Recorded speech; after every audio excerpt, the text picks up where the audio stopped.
प्रणाम, नमस्कार। बहुत स्वागत है आपका उस कार्यक्रम में जिसका नाम है हे प्रभु आनंददाता। और आज इस कार्यक्रम में एक और विषय लेकर हम उपस्थित होंगे जो एक दर्शक का ही प्रश्न है, और आपकी बड़ी ज़बरदस्त प्रतिक्रियाएं हमको मिल रही हैं। और सबसे अच्छी बात है कि कई युवा भी हमें मैसेजेस भेज रहे हैं, अपने संदेश भेज रहे हैं, और वो बड़े जागरूक होकर हमें रायपुर से एक संदेश मिला। एक विदुषी युवा महिला या लड़की जो खुद एक एंटरप्रेन्योरशिप से भी जुड़ी हैं, कविता सिंह उनका नाम है। और उन्होंने ये कहा कि नई पीढ़ी को मालूम कैसे पड़ेगा कि हमारी परंपराएं, हमारा गौरव, हमारा ये सारा समूचा भारतीय जो चिंतन दर्शन है। उन्होंने कहा कि मैं भी संक्षिप्त स्वरूप में गीता और रामायण को पढ़ना चाहूँगी। घर में निश्चित तौर पर एक वृहद रामायण और वृहद गीता है, लेकिन ये चाहती हैं कि ये ढूंढेंगी, जाएंगी पुस्तकालय में और लघु टीका के साथ जो रामायण और गीता की व्याख्या है उससे जुड़ना चाहेंगे। और इन्होंने कविता जी ने इस कार्यक्रम को लेकर बहुत अच्छी तरीके से अपनी भावनाएं व्यक्त की हैं। हम उनका बहुत धन्यवाद करते हैं। और आज हम जिस प्रश्न को ले रहे हैं ये इंदौर से हमें भेजा है, सुनिधि कुकरेजा इनका नाम है। और बड़ा ही दिलचस्प प्रश्न है इनका। इन्होंने कहा है कि ईश्वर से डरना चाहिए, सिखाया जाता है ईश्वर से प्रेम करो, लेकिन हम ये भी सुनते हैं कि दंड भी मिलता है ईश्वर से, ईश्वर दंडित भी करता है। तो ये दुविधा मन में बनी रहती है कि प्रेम और दंड का ये कैसा स्वरूप है ईश्वर के भीतर। क्या हमसे कोई गलती हो जाए तो जैसे माता पिता माफ़ कर देते हैं, क्या ईश्वर भी माफ़ करता है? क्या ईश्वर भी ये कहता है कि तुम्हारी इस गलती को क्षमा कर दिया? और फिर गलती हो जाए तो फिर अगर हम सच्चे मन से प्रायश्चित करें तो क्या ईश्वर भी क्षमा करता है?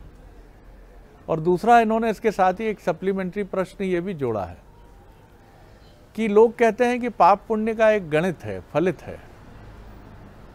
लेकिन ये कहती हैं कि मैंने अपने माता पिता को भी ये कहते सुना है कि कलयुग में ऐसा कुछ नहीं है। यहाँ तो जो कुमार्ग पर चलते हैं, जो गलत रास्ते पर चलते हैं, वही पनपते हैं।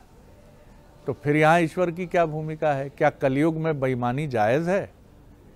क्या कलिकाल में आप अगर गलत और अनैतिक कृत्य करते हैं तो आप बहुत फ्लॉरिश होते हैं, आप बहुत पनपते हैं? ये चिंतन इनका कहना है कि मैंने कई बार कई लोगों से प्रश्न किए, लेकिन लड़की हूँ तो कई बार रोक भी दिया जाता है। और ऐसा कोई मंच इनका कहना है कि मुझे मिला नहीं जहाँ मैं खुलकर अपनी बात कहूँ। इसलिए ये प्रश्न मैंने आपका कार्यक्रम देखा संयोग से, तो मैं भेज रही हूँ। चलिए, तो मैं सीधे सुनिधि आपके प्रश्न को मानस मर्मज्ञ और भगवत गीता के अध्येता प्रोफेसर सुरेंद्र बिहारी गोस्वामी के समक्ष ले चलता हूँ। प्रणाम कर रहा हूँ गोस्वामी जी। बड़ा ही दिलचस्प प्रश्न है, और जैसा इसका नाम है वैसा इन्होंने सुंदर प्रश्न किया है जी। ये सुनिधि है, सुनिधि तो सुंदर निधि का प्रश्न किया है। हाँ, बहुत बढ़िया। हाँ। देखिए, मैं ऐसे प्रश्नों से क्यों हर्षित होता हूँ। एक छोटा सा जीवन मिलता है 100 वर्षों का। इस जीवन में जब हम अध्यात्म तत्व या इस प्रकार के चिंतन में पहुंच पाते हैं जहां हम मनानंद या मन की अनुभूतियों का विश्लेषण करें, तब तक तो हमारी अवस्था ही 20-25 साल हो चुकी होती है। ठीक बात है। और 20-25 साल की अवस्था से लेकर के इसके पहले कि हम संसार संग्राम में प्रवेश करें, उसके मध्य ही ये अवस्था हमारे पास विद्यमान रहती, तब हम चिंतन कर सकते हैं, अपना रास्ता बना सकते हैं। तो इन्होंने एक बहुत अच्छी बात कही जिससे मेरा अंतर मन भी आनंद में झूम गया। ईश्वर तुम्हें प्रेम करूं या डरूं? ईश्वर तुम्हें प्रेम करूं या डरूं? ये दोनों चिंतन। कभी ऐसा ही प्रश्न मैंने अपने पिताश्री से पूछा था। मैंने प्रश्न ये किया था कि मीरा तो बावली होकर प्रेम ही करते रहे, गोपिकाओं ने तो प्रेम के अलावा कुछ किया नहीं। गोपिकाओं से तो कृष्ण डरते थे। गोपिकाओं से तो कृष्ण डरते थे। जी जी जी। देखिए, ईश्वर हर उस व्यक्ति से डरा हुआ रहेगा जो उससे प्रेम करेगा। आपने तो अलग ही बिंब प्रस्तुत कर आप दिया। समझिए मेरी बात को। हाँ, ईश्वर प्रेमी से डरता है। ईश्वर डराता है ही नहीं, ईश्वर डरता है। हाँ, हर उस व्यक्ति से डरता है जो उससे प्रेम करता है। वाह वाह। क्योंकि ईश्वर को लगता है, ईश्वर कहते भी हैं, मद भक्ता यत गायंती पादम प्रक्षालयंती ततस्थानम च महातीर्थे सुपवित्रम भवे ध्रुवम। जिस स्थान पर वो गंगा को कहते हैं, ईश्वर का डर देखो, ईश्वर का प्रेम के प्रति समर्पण देखो। जिसने प्रेम कर लिया, ईश्वर उसकी जड़ खरीदी में हो जाता है। गोपिकाओं से वो कहते हैं कि मैं अजन्मा शरीर लेकर भी 100 जन्म लूं तो तुम्हारे प्रेम से ऋण नहीं हो सकता। ईश्वर कर्जदार नहीं होना चाहता, और जो ईश्वर से प्रेम करता है, ईश्वर उसके कर्जदार हो जाते हैं। तो ईश्वर डरते हैं। तो ये इसने मुझे फंसाया। वाह साहब, बड़ा सुंदर। आप समझिए उस तत्व को, उसकी एक अलग अनुभूति का विषय है। वो गोपिकाओं से डरते हैं, ऋणी है। वो मीरा से डरते हैं। मीरा ने कहा, ले मैं तेरे नाम से तेरे प्रेम में विष पी रही हूँ। ईश्वर तुरंत अमृत बनकर उसमें प्रवेश कर गया। अरे रुक जा। प्रहलाद अनंत प्रेम में है ईश्वर को। ईश्वर को इतना प्रेम करते हैं प्रहलाद, उनने कहा बैरी बने चाहे जग वाले सारे, राम जी के तारे तो कौन उसे मारे, तुकाराम कहते हैं। तो उनसे कहते हैं, क्यों ये पहाड़ से फेंक देंगे, डर लगेगा? अरे मैं ईश्वर से प्रेम करता हूँ, पहाड़ से फेंकने में क्यों डरूंगा, मेरे ईश्वर तो हर जगह है। अब वहां दौड़ते हैं। लक्ष्मी जी कहती हैं, अरे भाई रोको को, ये दौड़ेंगे। वो शेष शाही विष्णु 24 घंटा खड़े रहते हैं देखने के लिए, ये मुझसे प्रेम करता है, ये मुझसे प्रेम करता है। ध्यान मग्न गोलोक में बैठे हुए कन्हैया ध्यान कर रहे थे। नारद जी पहुंचे। ये बड़ा सुंदर आध्यात्मिक प्रश्न कर दिया है, मेरा अनंत मन खिल गया है। तो आप ये देखिए कि वो ध्यान मग्न कन्हैया को जब देखा नारद जी ने, तो कहा ये ईश्वर भी ध्यान करते हैं? तो उन्होंने कहा आप ही पूछ लो, ईश्वर ध्यान करते हैं कि नहीं। राधा रानी ने कहा। अब नारद जी की आहट सुनी तो ईश्वर कन्हैया ने उनका स्वागत किया। आइए। बोले आप किनका ध्यान करते हो? अरे बोले जो मेरे को प्रेम करते हैं, जो मेरा ध्यान करते हैं, मैं उनका और ध्यान करते रहता हूँ, उन्हीं का नाम जपते रहता हूँ, उन्हीं को देखते रहता हूँ। वाह वाह। आप ध्यान रखिए, ईश्वर डरने की विषय वस्तु नहीं है। डरते हम अपने आप से। क्या सुंदर हम सूत्र अपने है। आप से, ईश्वर से थोड़ी डरते। डरते हम अपने आप से हैं, क्योंकि ईश्वर ने हमको, देखिए ईश्वर अगर हमसे प्रेम नहीं कर रहा होता या प्रेम की विषय वस्तु नहीं होता तो मनुष्य बनाकर क्यों भेजता? आपको वही बनाकर भेजा है जो वो बनकर आता है। आपको वही बनाकर भेजा है जो वो बनकर आता है। कमाल है। हालांकि उससे विरक्त नहीं भेजा है कहीं आपको। ईश्वर भी मनुष्य बनकर आता है, अवतार लेता है, यहाँ धारण करता है। यहाँ माता पिता बंधु बांधव कुटुंब कबीले परिवार बच्चे दुख सुख सबकी अनुभूति करने तुम्हारे साथ आता है ना, तो वो तो तुम ही बनकर आता है ना। अब दूसरा भाग देखिए,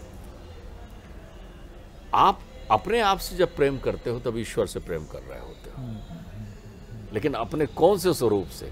अपने बाहरी स्वरूप से जब प्रेम कर रहे होते हो तब आप ईश्वर से डरते हो। जब आप संसार से प्रेम कर रहे होते हो तब आपको डर लगता है ईश्वर से। जी।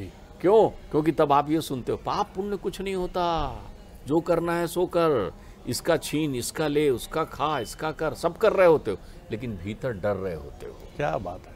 भीतर डर रहे होते स्वयं से कि ये मैं क्या कर रहा हूं, क्या किया है मैंने, कौन सी स्थिति को मैं प्राप्त हो रहा हूं, क्या मैं इसके लिए ये कर रहा हूं। आप इस मलमूत्र से बनी हुई काया के प्रति जब भी प्रीति करते हो तब ईश्वर से डरते हो। वाह वाह।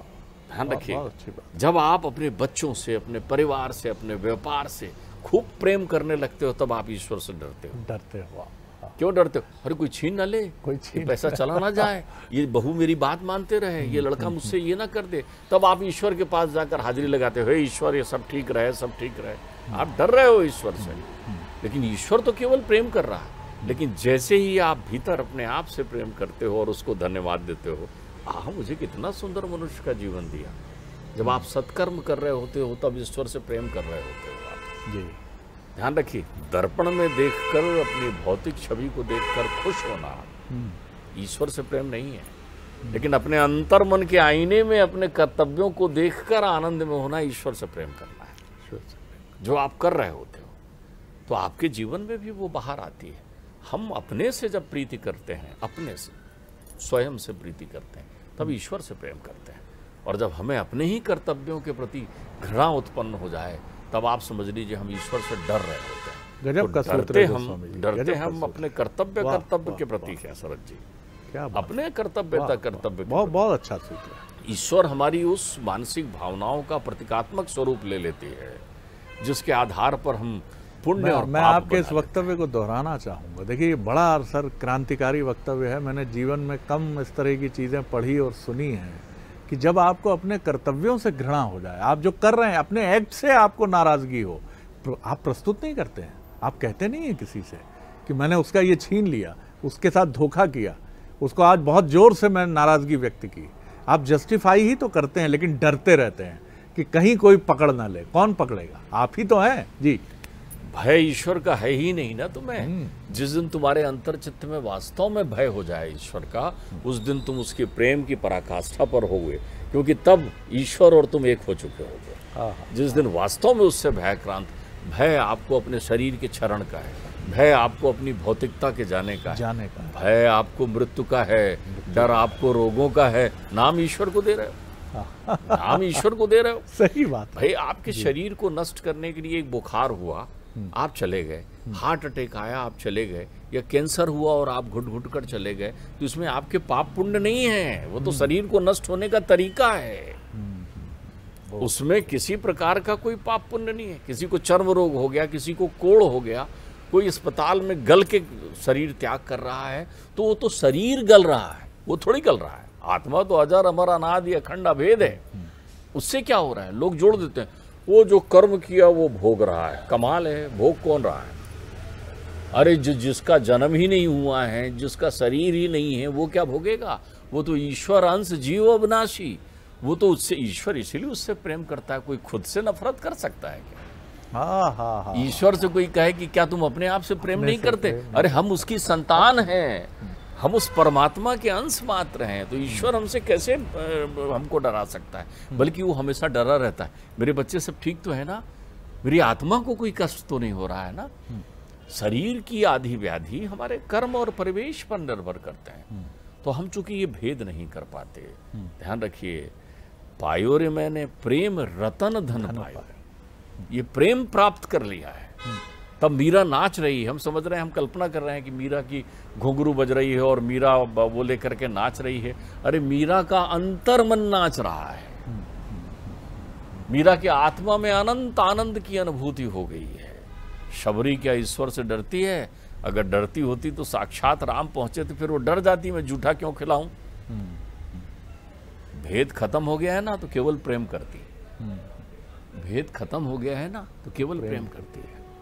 हनुमान लला के अंतर चित्त में भेद खत्म हो गया। महतारी को देखते हैं, ये आप ऐसा क्या लगा रहे हैं? कहीं भी घूम रहे हैं, वो तो बालक हैं। या आपने माथे में ये क्या लगा लिया? अरे ये सिंदूर है। अच्छा सिंदूर है, ये क्यों लगा रहे हैं? अरे इससे जो है राम जी प्रसन्न होते हैं। उनने कहा ईश्वर प्रसन्न होते हैं। ले लाल देह लालील से धर लाल लंगूर वज्र देह दानो। वाह, उनको भय नहीं है, उनके अंतर चिंतन में भय। ईश्वर भय की विषय वस्तु नहीं। भय पाप पुण्य का जो आपने बना रखा है, वो आपके द्वारा बनाया हुआ पाप पुण्य है। आपके द्वारा संसार में जीने की मर्यादा और सत्य पथ बनाई है। मैं तो बार बार ये कहता हूँ कि कौन सा पुण्य है कौन सा पाप है, तुम्हारा अंतर मन जानता है। तुम उसे भयाक्रांत रहिए। ईश्वर ने कितना सुंदर मन दिया है, उसको मालूम था मेरा बेटा जा रहा है संसार में, माया चारों तरफ नृत्य करती है, तो मेरे बच्चे को कैसे मालूम चलेगा कि कैसे मैं रहूं कैसे मैं ना रहूं। जिसने पढ़ लिया है, परम ज्ञानी हो गया है, वो भी, जो अपड़ अंगूठा छाप है वो भी, दोनों को मालूम है कि गलत क्या है और सही क्या है। हम मिथ्या पूछते हैं लोगों से। वो तो माता पिता इसलिए कि बच्चों को ध्यान रख के, हमारे माता पिता क्या करते हैं, उनने देखा कि बच्चा उदासीन हो जाएगा, ये मेरे से बहुत अक्षम अपराध हो गया। अरे बेटा कोई फर्क नहीं पड़ता कलयुग में, चिंता नहीं कर। ये उनका मनोबल बढ़ाने कर रहे हैं। वो माता पिता भी भयाक्रांत होते हैं अपने पुत्र के लिए, वैसे ही वो तो जगत का पिता है, वो कैसे भयाक्रांत नहीं रहेगा? उसको भय होता है। तुम तो प्रीति करो, परम प्रीति करो। प्रेम ते प्रगट होई मैं जाना। जहां प्रेम हुआ, ईश्वर अंतर्मन में अनुभूति का अवतरण ले लेते हैं। वो हर पल तुम्हारे साथ रहते हैं। लेकिन हाँ, संसार के सुख दुख से उसकी प्रीति की तुलना बिल्कुल मत करो। वो ये आपकी तुलना ही गलत है कि देखो वो बिल्कुल नहीं मानता कलयुग में ईश्वर को, और कितना पैसा उसके पास आ गया है। ईश्वर ने थोड़ी दिया हुआ है, वो तो ईश्वर का है, छोड़ जाना है उसको। लेके जाएगा क्या? तेरे पास संतोष है क्या? अगर तेरे पास संतोष है तो तू प्रेम पथ का पथिक है। बिल्कुल ठीक बात है। प्रेम पथ का पथिक है। हमने कभी चिंतन में कहा था ना कि प्रेम गीत मंत्र बन हो गया, कलुषित मन संत हो गया, संत हो गया, और प्रभु मंदिर हो गया ये तन, और मन महंत हो गया। मन महंत हो गया। तो तुम अगर धन से ईश्वर को जोड़ रहे हो, तुम यदि भौतिकता से ईश्वर को जोड़ रहे हो, तुम यदि संसार की सारी प्रक्रियाओं से आप ईश्वर को जोड़ रहे हो, तो फिर आपने ईश्वर की अनुभूति की ही नहीं है। उससे आप भय करिए। माया भयाक्रांत करती है, माया भयाक्रांत करती है। क्यों? विषयों की मूल है। आपको भय है अपने क्रोध से, आपको भय है अपने द्वेष से, आपको भय है अपनी घृणा से, आपको भय है उन तमाम विषयों से। ईश्वर से थोड़ी भय है। ईश्वर तो इनके विकल्प के रूप में हमेशा, वो तो चाहे जैसे पहुंच जाएं, जो प्रणत पाल रघुनायक और करुणा सिंधु खरारी और गए शरण प्रभु राखी हैं तब अपराध विसार। बहुत सुंदर बात है। परमात्मा कितने कृपालु हैं, कितने कृपालु हैं। गोस्वामी जी, बड़ा सुंदर दृष्टांत आपने रखा। और मैं एक सच्ची घटना जिसका मैं खुद एक हिस्सा रहा हूँ, एक पत्रकार के तौर पर, करीब करीब 20 वर्ष पहले की ये घटना होगी। एक बड़ा पश्चिमी उत्तर प्रदेश का एक ड्रेडेड गैंगस्टर, जतिन सिरोही उसका नाम है, अब तो वो इस दुनिया में नहीं है, भोपाल में किसी आपराधिक मामले में उसकी गिरफ्तारी हुई। और जो युवा पुलिस अधिकारी उस गिरफ्तारी के लिए सामने थे, उनसे मेरी बड़ी अच्छी मित्रता थी, और उस पर 40 हत्या का अभियोग है। और युवा गैंगस्टर, मैंने इंटरव्यू के लिए समय लिया। हबीबगंज थाने के लॉकअप में मेरी मुलाकात उससे कराई गई। बड़े ब्रांडेड कपड़े, तमाम तरह की चीज़ें। मैंने उससे तमाम प्रश्न पूछे। उसने अपनी एक दुख भरी कहानी बताई, जैसा हर व्यक्ति अपराध की दुनिया में आने वाला बताता है, कि ताऊ जी के लड़कों ने मेरी विधवा माँ के साथ अभद्रता की संपत्ति को लेकर, तो मैंने बंदूक उठाई और सबको भून डाला। यहाँ से मैं अपराध में आया।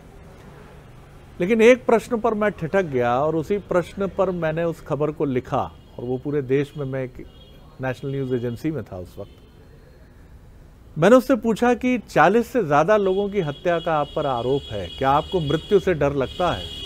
उसने कहा, बहुत डर लगता है। मुझसे सुखी एक वो श्रमिक है जो गड्ढे खोदता है, जो बिल्डिंग में काम करता है, क्योंकि वो निश्चिंत होकर सोता है। कौन सी गोली कब मेरा मौत का फरमान लेकर मेरे सीने में धस जाए मैं नहीं जानता, तो मैं डरता हूँ।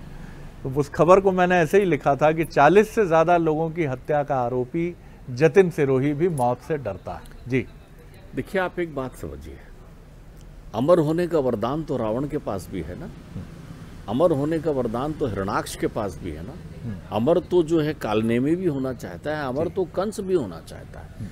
ये सब डरते किससे हैं? क्या परमात्मा से डरते हैं? नहीं, परमात्मा तो उनसे प्रेम करने आ रहे हैं, उनको प्रीति करने आ रहे हैं, उनको वहां ले जाने आ रहे हैं जहां वो अमर हो सकें वास्तव में। वो डरते अपनी मृत्यु से हैं, अपने कर्मों से हैं, अपनी प्रक्रियाओं से हैं। तो संसार में जितने भी व्यक्ति हैं वो परमात्मा के ही स्वरूप हैं। जब कभी आपको परमात्मा से मिलने की इच्छा हो और बहुत प्रेम उमड़े, तो आंख बंद करिए और अपने स्वयं को अनुभूत करने का प्रयत्न करिए। अष्टावक्र जी तो कहते हैं, चित्ती विश्राम तिष्ठते। अगर तुम चाहते हो उसकी अनुभूति करना, तो एक पल के लिए अपने शरीर से बाहर निकलकर शरीर को देखने का प्रयत्न करो, तो तुम देखोगे उसने कितनी सुंदर कृति बनाकर तुम्हें भेजी है। तुम उसी की कृति हो, और तुमको उसने मनुष्य बनाया है, ये उसके प्रेम की सबसे बड़ी निशानी है। उसने मनुष्य बनाकर तुम्हें भेजा है। अब तुम मनुष्य बनकर मनुष्यत्व प्राप्त कर लेते हो तो उसमें समाहित हो जाओगे, और अगर मनुष्यत्व से वंचित रह जाते हो, संघर्षों और विषयों में आसक्त रह जाते हो, तो फिर तुम डरते रहोगे। जो डरता है वो परमात्मा, प्रेम रूपी परमात्मा को नहीं प्राप्त कर सकता। प्रेम ही परमात्मा है। लेकिन ध्यान रखिए, वो प्यार और मोहब्बत परमात्मा नहीं है। प्रेम शरीर से नहीं होता, जी जी जी। प्रेम वासनाओं से नहीं होता, प्रेम किसी आसक्ति से नहीं होता। प्रेम विरक्ति का नाम है, प्रेम भक्ति का नाम है, और प्रेम अपने आप के अंतर स्वरूप से की अनुभूति का नाम है। बहुत सुंदर बात आपने कही है, और यही सच्ची बात है कि तृष्णा की नदी है इच्छाओं की और इसमें हम बहते हैं।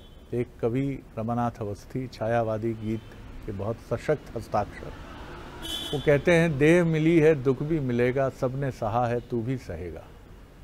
प्यास यानी इच्छाएं, प्यास का कोई गांव नहीं है, चलती है पर पाँव नहीं है। दिखती नहीं है लेकिन पैर नहीं है, चलेगी लेकिन। प्यास का कोई गांव नहीं है, कोई ठिकाना नहीं है, चलती है पर पाँव नहीं है। प्यास बिना पानी की नदी है, इसमें बहे सब तू भी बहेगा। तू भी अपवाद नहीं है, पानी है नहीं लेकिन प्यास में तो बहेगा तू। और फिर बहुत सुंदर बात है कि कुछ दिन जैसे चाहे रह ले, फिर तो तू भी नहीं रहेगा। कितना सुंदर मंत्र है और कितनी सुंदर बात। एक और पुलिस अधिकारी की बात मुझे ध्यान आई, जिन्होंने कहा कि किसी भी अपराध के पीछे या जिसको आप कह लीजिए पाप के पीछे व्यक्ति 3, 4, 5 प्रक्रियाओं से गुजरता है। या तो वो मदिरा का सेवन करता है, क्योंकि ज्ञात चेतना में किसी की हत्या करना या किसी से लूटपाट करना संभव नहीं है।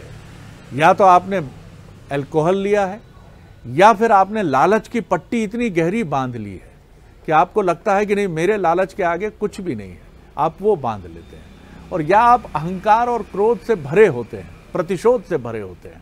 जैसा कहा जाता है कि उसके जीवन पर धिक्कार जिसका बैरी जीवित है।